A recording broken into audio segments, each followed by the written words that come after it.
Hello అండి. అందరికీ నమస్కారం. Welcome back to daily info Telugu YouTube channel.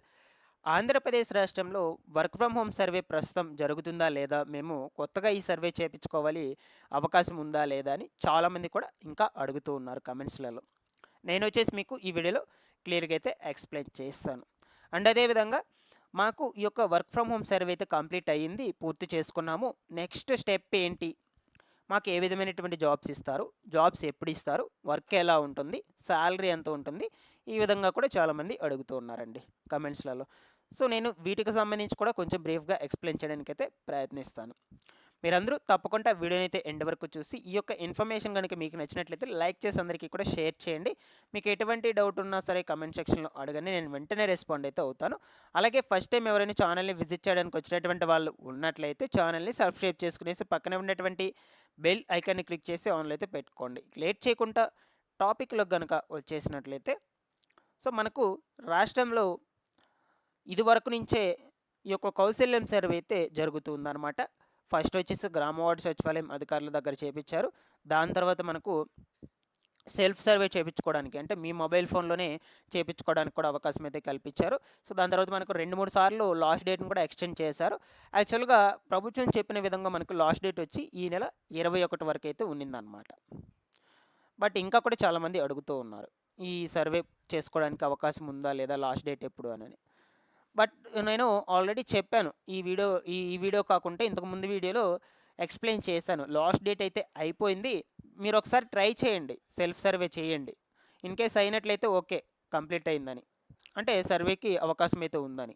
లేదు అనుకుంటే గ్రామ వార్డు సచివాలయం కూడా అక్కడ కూడా వెళ్లి అడగండి ఒకసారి. వాళ్ళు సర్వే చేపిస్తున్నట్లయితే చేసుకొని కంప్లీట్ చేసుకోవచ్చు. నో ప్రాబ్లమ్ అని చెప్పాను. సో, నేను అలా చెప్పడం వల్ల కొంతమంది అయితే ఈ సర్వే అయితే కంప్లీట్ చేసుకున్నారు. లాస్ట్ డేట్ అయినప్పటికీ కూడా.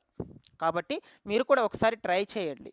ఈ సర్వే అనేటువంటిది అయితుందా లేదా అని. మీ మొబైల్ ఫోన్‌లో కావచ్చు, ల్యాప్‌టాప్‌లో కావచ్చు. ఇన్‌కేస్ అయినట్లయితే మీ డీటెయిల్స్ మొత్తం కూడా సబ్మిట్ చేసినట్లయితే ఓకే. మీకు సర్వే అనేటువంటిది పూర్తయిపోయినట్లు. బట్ ప్రభుత్వం ఇచ్చినటువంటి లాస్ట్ డేట్ అయితే అయిపోయింది మనకు. మీరొకసారి ట్రై చేయండి. చాలామంది కూడా చెప్పారు ఇది ప్రీవియస్ వీడియోలో కామెంట్‌లో అవుతుంది అనని. లాస్ట్ డేట్ అయిపోయినప్పటికీ కూడా ఒకసారి ట్రై చేయండి. ఓకేనా? ట్రై చేసి దాన్ని బట్టి కామెంట్ సెక్షన్‌లో చెప్పండి. నేను దాన్ని బట్టి మీకు ఆన్సర్ అయితే ఇస్తాను. ఓకేనా? సో, ఇక ఈ యొక్క వర్క్ ఫ్రమ్ హోమ్ సర్వేకి సంబంధించి నాకు తెలిసి దాదాపుగా ఒక 70-80% అయితే పూర్తి చేసుకుంటారని అనుకుంటున్నాను. సో, మీరు కంప్లీట్ చేసేసుకుంటే నో ప్రాబ్లమ్. మీరు మళ్ళా కూడా చేసుకోవాల్సిన అవసరం లేదు. ఒకసారి చేసుకుంటే చాలు. స్కిప్ చేసేయండి ఈ యొక్క ఇన్ఫర్మేషన్ ఇక్కడ వరకు. ఓకేనా? ఈ యొక్క సర్వేకి సంబంధించినటువంటి ఇన్ఫర్మేషన్. సో, మీరు సర్వే చేపించుకోవాలంటే సెల్ఫ్ సర్వే చేపించుకోవాలంటే ఎలా చేసుకోవాలంటే ఇక్కడ చూడొచ్చు వన్ బై వన్ అయితే పాయింట్స్ వైస్‌గా తీసుకొచ్చాను. ఫస్ట్ వచ్చేసి సర్వే కౌశల్యం సర్వే లింక్ అయితే ఓపెన్ చేయాలి. దాని తర్వాత చెక్ బాక్స్ సెలెక్ట్ చేయండి. ఆధార్ లింక్డ్ మొబైల్ నంబర్‌కి వచ్చినటువంటి ఓటీపీ ఎంటర్ చేసి లాగిన్ అయితే అవ్వాలి. ఆధార్‌లో ఉన్నటువంటి పర్సనల్ డీటెయిల్స్ అన్నీ కూడా చెక్ చేసుకోవాలి ఫస్టు. తప్పులుంటే సచివాలయంలోకి వెళ్లి ఈకేవైసీ అప్డేట్ చేపించుకోవాలి. ఇక అండ్ అదేవిధంగా mobile number, email ID verification పూర్తి చేసుకోవాలి. ఈమెయిల్ ఐడీ వెరిఫికేషన్ అంత మనకు మ్యాండటరీ అయితే కాదు. పర్లేదు చేసుకోకపోయినా కూడా. సో, మీకు తెలిసినటువంటి లాంగ్వేజెస్ ఎంచుకోండి. క్వాలిఫికేషన్స్ డీటెయిల్స్ అయితే పెట్టాలన్నమాట. అండ్ అదేవిధంగా marks, specialisations, year of study, college details enter చేసుకోవాలన్నమాట. అవసరమైతే సర్టిఫికేట్ ఇంటర్మీడియేట్ 10th వాళ్ళకు సీఎంఎం అప్లోడ్ చేయాల్సిన అవసరం అయితే లేదు. సర్టిఫికేట్, మార్క్స్ మేము. బట్ రిమైనింగ్ క్వాలిఫికేషన్స్ చేసుకున్నటువంటి వాళ్ళకి సంబంధించి ఖచ్చితంగా సరే మీ మార్క్స్ మేము అయితే అప్లోడ్ చేయాలన్నమాట. చివరగా వచ్చేసి సబ్మిట్ చేసుకోవాలన్నమాట. ఓకేనా? అండ్ అదేవిధంగా మీరు అడిషనల్‌గా ఏమన్నా కోర్సెస్ కావచ్చు, ఏమన్నా చదువున్నా సరే వాటిని కూడా యాడ్ చేసుకొని ఆ సర్టిఫికేట్స్‌ని కూడా అప్లోడ్ చేసుకోవచ్చు. మీకు కొంచెం సపోర్ట్ అయితే ఉంటాయి దానివల్ల. ఓకేనా? సో, ఫైనల్‌గా సర్వే అయితే సెల్ఫ్ సర్వే ఈ విధంగా చేసుకోవచ్చనమాట. మీరు ఇన్‌కేస్ చేసుకోనట్లయితే ఈ మ్యాటర్‌ని అయితే స్కిప్ చేసుకోండి. No problem. ఓకేనా? సో, ప్రతి ఒక్కరు కూడా సర్వే అయితే పూర్తి చేసుకోండి. చాలామంది కూడా అడుగుతూ ఉన్నారు. ప్రీవియస్‌గా పెట్టినటువంటి కామెంట్స్‌లో, వీడియోస్ కామెంట్స్‌లో ఏమని 100% ఈ యొక్క వర్క్ ఫ్రమ్ హోమ్ సర్వే కింద జాబ్స్ అయితే ఇప్పిస్తారా లేదా? ఇప్పటికే 2, 3 సార్లు పోస్ట్‌పోన్ అయితే చేశారు. ఈ సర్వేని ఎక్స్‌టెండ్ చేశారు అనని అడుగుతూ ఉన్నారు. సో, సర్వే ఇన్ని రోజుల నుంచి ప్రభుత్వము ఇంత దృష్టి పెట్టి గ్రామ వార్డు సచివాలయం అధికారుల దగ్గర నుంచి చేపిస్తుంది కాబట్టి నా అభిప్రాయం ప్రకారం చెప్తున్నాను. ఖచ్చితంగా జాబ్స్ అనేటువంటివి అయితే ఇప్పిస్తుందండి. సో, మీరైతే నెగ్లెక్ట్ చేయొద్దు. సో, ఒక్క రూపాయి కూడా పే చేయాల్సిన అవసరం లేదు కాబట్టి ఫ్రీగానే కాబట్టి ఈ సర్వే ప్రతి ఒక్కరు కూడా చేసుకోండి. పోయేదేముంది, చదువుకున్నటువంటి వాళ్ళు చాలామందే ఉన్నారు. ప్రతి ఒక్కరు కూడా చేసుకోండి. అండ్ అదేవిధంగా జాబ్ చేస్తున్నటువంటి వాళ్ళకి కూడా అవకాశం కల్పించింది మనకు ప్రభుత్వము. జాబ్ చేస్తున్నా సరే మీరు సర్వేలైతే చేసుకోవచ్చనమాట. ఈ యొక్క వర్క్ ఫ్రమ్ హోమ్ సర్వే. అక్కడ మనకు ఆప్షన్ కూడా ఇచ్చింది కొత్తగా. జాబ్ చేస్తున్నారా లేదా, ఇన్ కేస్ జాబ్ చేస్తున్నట్లయితే ఎక్కడ చేస్తున్నారు, ఏం వర్క్ చేస్తున్నారు, శాలరీ ఎంత, అవన్నీ కూడా ఉంటాయి అక్కడ ఆప్షన్ దగ్గర. సో ఆ విధంగా మీరు జాబ్ చేస్తున్నా నో ప్రాబ్లం, మీరు సర్వే అయితే చేయించుకోవచ్చు అనమాట. కాబట్టి మీకు ఒక్క రూపాయి కూడా పే చేయాల్సిన అవసరం లేదు. ప్రతి ఒక్కరు కూడా సర్వే అయితే చేసుకోండి. ఫస్ట్ చేసుకోండి, దాని తర్వాత సంగతి దాని తర్వాత. మీరు ఆలోచించొద్దు ఈ జాబ్స్ ఇస్తారా లేదా, అసలు ఏ విధమైనటువంటి జాబ్స్ ఇస్తారు, ఎప్పుడు ఇస్తారు, సో లేట్ అవుతుందిలే, మాకు నమ్మకం లేదు, సో ఈ విధంగా అయితే ఎవరు కూడా అనుకోవద్దండి. గవర్నమెంట్ మనకు ఇంత శ్రద్ధతో ఈ యొక్క సర్వేను చాలా రోజుల నుంచి అయితే చేపిస్తుంది. ఖచ్చితంగా జాబ్స్ కల్పించడానికే చేస్తుంది అనమాట. ఓకేనా, ఎవరు కూడా మీరు మిస్ అయితే చేసుకోవద్దు సర్వేకి సంబంధించి. ఇక చేసుకున్నటువంటి వాళ్ళు ఓకే, నో ప్రాబ్లం.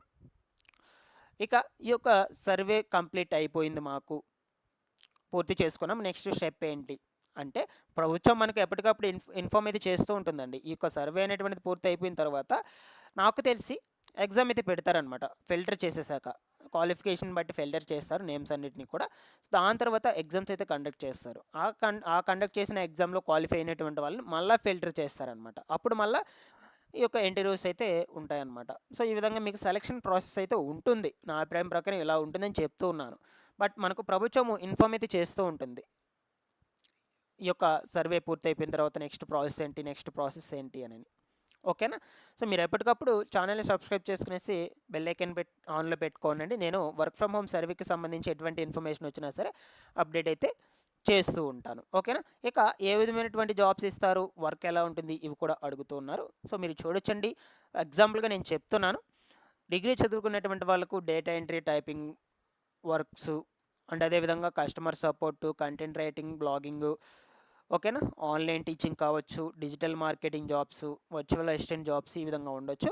డిప్లొమా చదువుకునేటువంటి వాళ్ళకు, అప్లై చేసుకునేటువంటి వాళ్ళకు టెక్నికల్ సపోర్ట్స్ కావచ్చు, డేటా ఎంట్రీ, ఓకేనా, ఎంఏఎస్ ఎగ్జిక్యూటివ్ కావచ్చు, ఈ-కామర్స్ ప్రొడక్ట్ లిస్టింగ్ కావచ్చు, ఈ విధంగా అయితే ఉంటాయన్నమాట.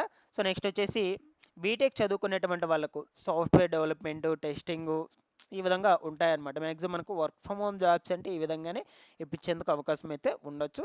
సో నేను మీకు ఒక అవగాహన ఉంటుందని జస్ట్ చెప్తున్నాను. ఓకేనా, కన్ఫర్మేషన్ అయితే కాదండి, ఇది మనకు ప్రభుత్వం అప్డేట్ అయితే చేస్తూ ఉంటుంది ఎప్పటికప్పుడు. నెక్స్ట్ వచ్చేసి క్లౌడ్ కంప్యూటింగ్ కావచ్చు, డేటా అనలిస్టు, ఓకేనా. సో ఈ విధంగా ఉన్నాయి బీటెక్ చదివినటువంటి వాళ్ళకి చాలానే.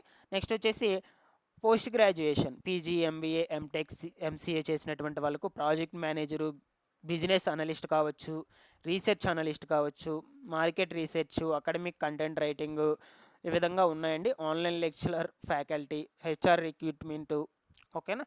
ఈ విధమైనటువంటి జాబ్స్ అయితే కల్పించేందుకు అవకాశం అయితే ఉండొచ్చు అనమాట. జస్ట్ మీకు ఒక అవేర్నెస్ కోసం అయితే చెప్తున్నాను. కన్ఫర్మేషన్ అయిన తర్వాత ఇంకా క్లియర్గా కూడా చెప్తాను మీకు ఏ విధమైనటువంటి జాబ్స్ ఇస్తారు. గవర్నమెంట్ జాబ్స్ అయితే ఇవ్వరండి, ఇది గుర్తుపెట్టుకోండి. మీకు ఇస్తే ప్రైవేట్ సెక్టర్ జాబ్సే ఇస్తారనమాట. గవర్నమెంట్ జాబ్స్ రిలీజ్ అయినప్పుడు మీకు ఇన్ఫామ్ చేస్తారు సచివాలయం అధికారుల ద్వారా. ఎలా, మొబైల్ ఫోన్ ద్వారా కావచ్చు, లైక్ అట్లా అంటే ఫోన్ కాల్ ద్వారా కావచ్చు, ఈమెయిల్, మీ యొక్క ఈమెయిల్స్ కూడా తీసుకున్నారు కదా, మీ యొక్క ఈమెయిల్ ఐడి ద్వారా కావచ్చు, వాట్సాప్ ద్వారా కావచ్చు. సో దాని ద్వారా మీకు తెలియచేపరుస్తారు. సో ఈ యొక్క సెక్టర్లో గవర్నమెంట్ జాబ్స్ ఉన్నాయి, అప్లై చేసుకోండి అని. అంతేకాని గవర్నమెంట్ జాబ్స్ అయితే ఇవ్వరు. ఓకేనా, సో ఇక్కడ వరకు క్లియర్ అనుకుంటాను, అన్నీ కూడా ఎక్స్ప్లెయిన్ చేశాను అనుకుంటున్నాను maximum. Thanks for watching this one.